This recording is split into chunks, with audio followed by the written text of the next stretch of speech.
کیا آپ نئی ماں ہیں اور سوچ رہی ہیں کہ اپنے بچے کو صحیح خوراک کیسے دیں؟ السلام علیکم ماؤں، اگر آپ پہلی بار ماں بنی ہیں تو یہ معلومات آپ کے لیے بہت مفید ہیں۔ بچے کی زندگی کے پہلے سال میں صحیح خوراک اس کی نشوونما میں اہم کردار ادا کرتی ہے۔ اگر آپ پہلی بار ماں بنی ہیں تو بچے کی خوراک کا انتخاب کرنا مشکل لگ سکتا ہے۔ یاد رکھیں، ہر بچہ مختلف ہوتا ہے اور اس کی غذائی ضروریات بھی مختلف ہو سکتی ہیں۔ 6 ماہ کے بعد بچے کو نرم اور آسانی سے ہضم ہونے والی غذائیں دی جا سکتی ہیں۔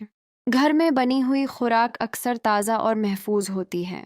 نئی خوراک ایک وقت میں ایک ہی متعارف کروائیں تاکہ بچے کا ردعمل دیکھا جا سکے۔ بچے کو زبردستی کھانا نہ کھلائیں، اس کی بھوک کے اشاروں کو سمجھیں۔ خوراک کے ساتھ پانی بھی مناسب مقدار میں دیں اگر عمر کے مطابق ہو۔ اگر بچے کو کسی خوراک سے الرجی یا تکلیف ہو تو ڈاکٹر سے مشورہ کریں۔ ماں کا صبر اور مستقل مزاجی بچے کی اچھی کھانے کی عادت بنانے میں اہم کردار ادا کرتی ہے۔ آپ کے بچے کی صحت مند نشوونما چھوٹے چھوٹے درست انتخابوں سے شروع ہوتی ہے۔ اگر یہ معلومات مفید لگیں تو ویڈیو کو لائک اور شیئر کرنا نہ بھولیں۔ نئی ماؤں کے لیے بچے کی غذائیت سے متعلق اہم معلومات اور آسان بیبی فوڈ ٹپس۔ آپ کے بچے کی پسندیدہ خوراک کون سی ہے؟ کامنٹ میں بتائیں۔